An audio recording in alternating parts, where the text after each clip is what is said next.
Bienvenue à nouveau. Aujourd'hui, nous allons plonger dans le monde des formules essentielles de Microsoft Excel.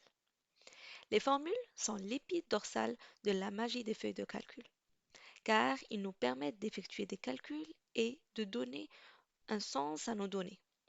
Dans cette vidéo, nous allons nous concentrer sur 4 formules fondamentales: somme, sous-traitance, produit et division. C'est parti! Formule somme. La première formule sur notre liste est la formule somme. Cette formule permet d'additionner une série de nombres.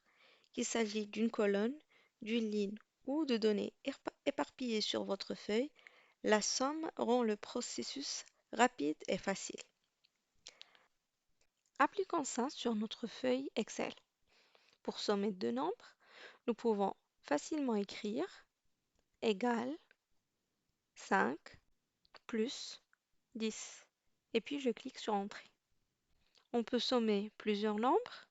Par exemple, je clique égal, puis 5 plus 9 plus 11.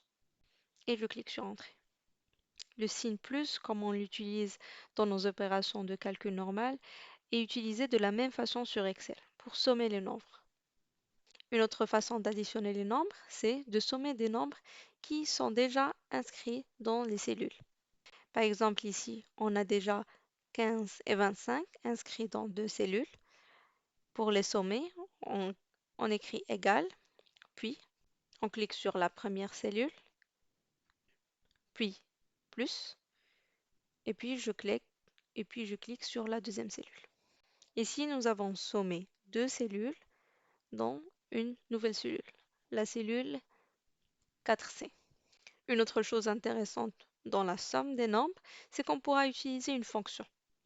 Pour ce faire, j'écris égal, puis j'écris ça.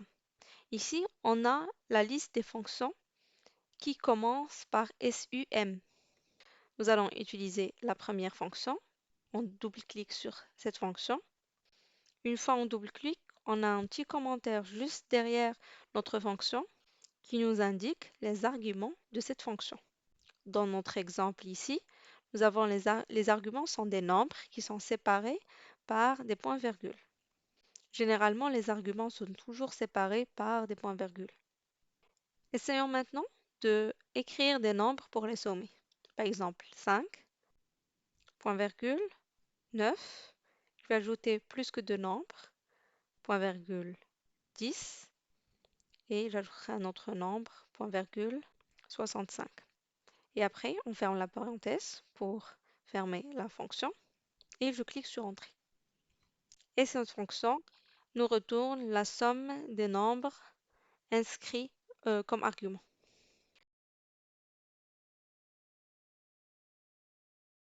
Une autre façon d'utiliser cette fonction, c'est de sommer les nombres qui sont déjà dans les cellules.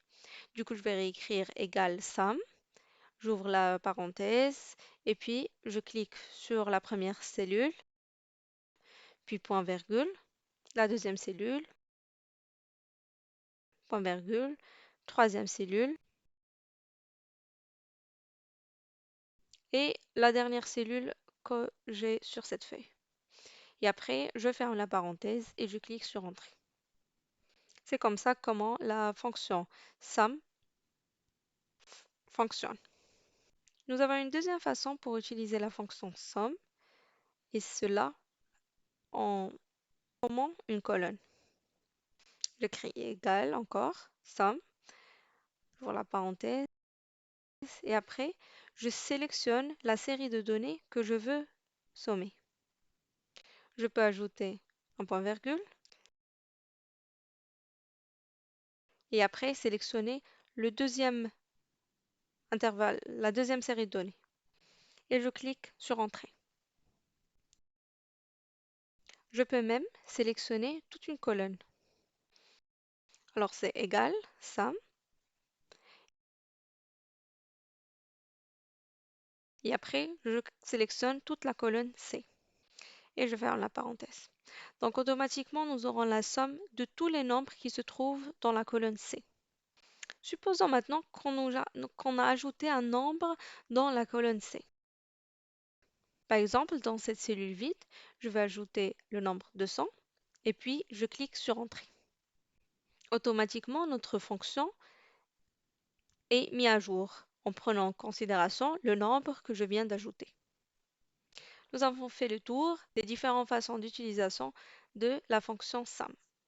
Formule de soustraction. La formule soustraction est la suivante. Comme son nom l'indique, cette formule est parfaite pour soustraire un nombre d'un autre. C'est un outil simple mais puissant pour calculer la différence entre les valeurs. Comme nous avons fait par la somme, la formule de soustraction fonctionne de la même manière. Donc, nous écrivons égal, puis on peut faire 150, 150 moins 110 et on clique sur Entrée. Le résultat est la différence entre les deux nombres. On peut refaire la même chose pour la soustraction entre trois nombres. On peut aussi faire 4 nombres, 5 nombres, etc. Nous pouvons aussi faire la soustraction entre les différentes cellules. On peut écrire égal la première cellule moins la deuxième cellule. Pour la soustraction, nous n'avons pas une fonction prédéfinie sur Excel.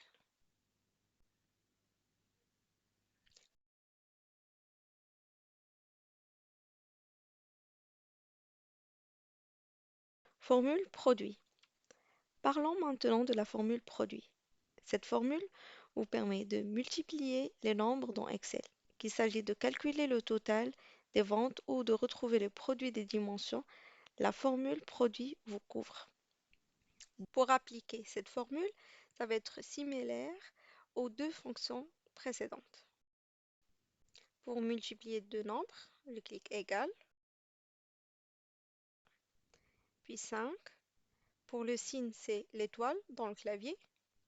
Et donc, je multiplie par un nombre. Et je clique sur Entrée. Je peux également multiplier une infinité de nombres.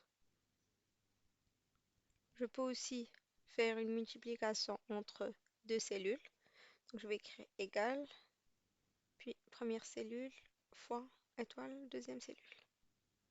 Et pour la multiplication, nous avons une fonction. Alors, égal, prod, c'est la deuxième fonction. Les arguments sont des nombres, donc je peux choisir le premier nombre, puis point virgule, puis deuxième nombre.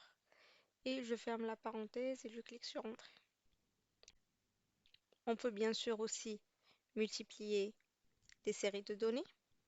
Donc si je clique égal, product, je sélectionne premier intervalle donné, point virgule, deuxième intervalle donné, et je clique sur Entrée.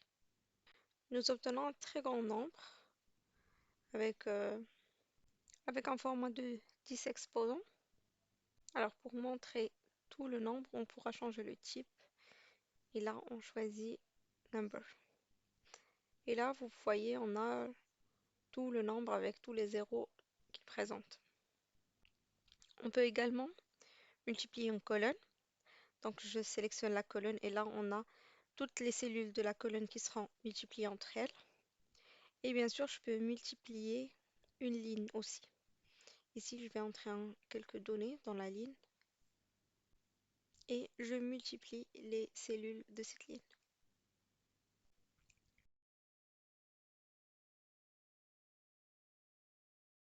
Formule de division. La dernière formule, mais non la moindre, est la formule division. La division est une opération courante dans de nombreux scénarios. La formule division simplifie ce processus. Elle vous permet de calculer des ratios, des pourcentages, etc. Comme ce qu'on a fait pour les autres formules, la division, je vais ici et j'écris égal, et du coup 100, et là j'utilise le slash. C'est le signe de division sur Excel, slash 5, le résultat est 20. On peut diviser aussi plusieurs nombres. Par exemple, si je fais égal 1000 divisé par 5, divisé par 10 et puis divisé par 5, nous obtenons le résultat de 20. Alors, nous avons le même résultat, juste pour vous montrer comment ça marche, le calcul sur Excel. Il va au début faire ou calculer la première division, qui est 1000 sur 10, puis il va calculer à partir de ce résultat la deuxième division. Il exécute le calcul de la gauche vers la droite. On peut bien sûr diviser deux cellules, la première cellule, slash, la deuxième cellule. Également, pour la division, nous n'avons pas de fonction prédéfinie sur Excel. Lorsque vous expérimentez ces formules, voici quelques conseils pratiques. Utilisez des références de cellules au lieu de saisir directement les nombres dans les calculs dynamiques. Et n'oubliez pas d'utiliser des paramètres pour contrôler l'ordre des opérations dans les formules les plus complexes.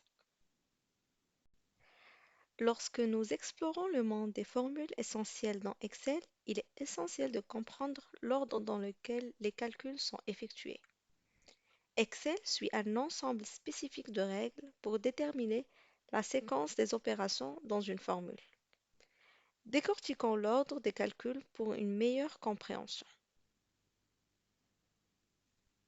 Les parenthèses. Au sommet de la hiérarchie se trouvent les parenthèses. Excel donne toujours la priorité au calcul entre les parenthèses. Cela vous permet de contrôler l'ordre dans lequel les opérations sont effectuées. Si une formule comprend des parenthèses, les expressions qu'elles contiennent sont calculées avant toute autre chose. Exposants. Après les parenthèses, Excel évalue les exposants. Si votre formule implique d'élever un nombre à une puissance, Excel effectue ensuite ses calculs. Les exposants ont la priorité sur la multiplication, la division, l'addition et la soustraction. Multiplication et division. Après les parenthèses et les exposants, Excel passe à la multiplication et la division. Ces opérations sont évaluées de gauche à droite. Si votre formule comprend à la fois une multiplication et une division, c'est celle qui vient en premier dans la formule qui est calculée en premier. Addition et soustraction.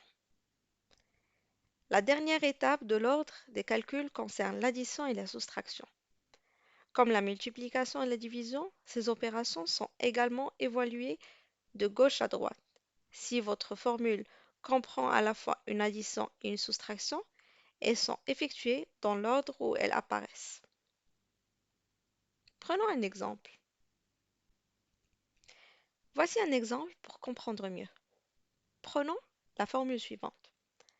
Si vous le remarquez, la formule est entre guillemets. Comme ça, Excel la considère comme un texte et ne calcule pas la formule. En suivant l'ordre des calculs, nous commençons par l'expression entre parenthèses. Puis, nous effectuons la multiplication et la division de gauche à droite. Et enfin, nous nous attaquerons à l'addition et la soustraction. Le résultat de la valeur calculée finale sera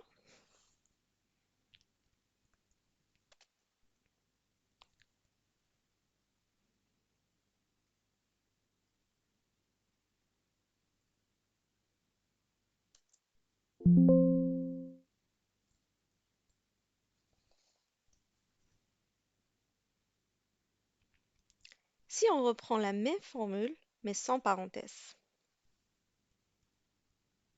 2 plus 5 multiplié par 3 divisé par 24. Le résultat est différent. Si on change l'endroit des parenthèses, 2 plus 5, 2 plus 5 multiplié par, et on ouvre les parenthèses, 3 divisé par 24. Le résultat est le même sans parenthèse, car si on se souvient bien, Excel priorise la multiplication et la division.